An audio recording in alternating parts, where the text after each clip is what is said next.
po jako akawuwo. Sapite wedde Minisita Ombezi owa Kampala Honorable Kabuye Kyoffatogabye bwe yali alaalika abatembeeyi obutalinya mu kibuga Kampala olunaku olwaleero n'ab'ebizimbe yababuulira kati ng'omusezi agula essuwaani nti ekizimbe kyonna ekinaazimula ebiragiro ebyalambikibwa okwetangira ssenyiga korona kyakugalwawo bunnambiro okusobozesa ekirwadde obutasaasaanira mu Kampala. Bannaffe abo bannampulira zibi ababeera ku makubo kirabika bwe bukeere zigeze okwera ssaawa 3 nga si birungi gye bali, naye nga ekigendererwa kwe kujja abantu mu kibuga oba okutangaaza ekibuga n'okukola kiri kye batera okuyita trade order oba okuteeka ebyobusuubuzi nga bigeberera amateeka. Olunaku olwaleero abakwasisa amateeka mu Kampala Capital City Authority bakedde mu kibuga okukola ebikwekweto ku bizimbe ebitatuukiriza bisaanyizo bya kulwanyisa COVID-19 era ng'ebizimbe ebiwerako bigaddwa olw'abasuubuzi ne basigalira kwemagaza.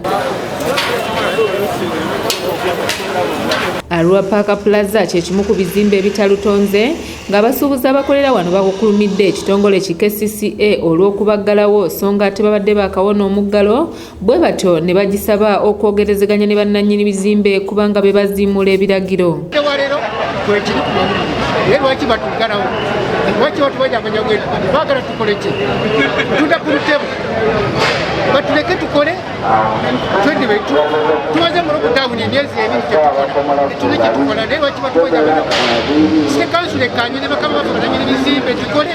Ndamulira Francis nga ye ssaabawandiisi ow'enkalakkalira ow'ekibiina ekitaba abasuubuzi abakola mu bizimbe ki Kampala Cadres Advocacy Forum agamba nti ebizimbe bino ebitatuukiriza bisaanyizo biggalwe bunnambiro olw'ensonga nti bye bizizza abasuubuzi emabega nga bwe bagenda ku muggalo be bafiirwa ensimbi zaabwe ko n'emmaali yaabwe nga bo balandi roodi n'ez'omwezi basigala bazibanja.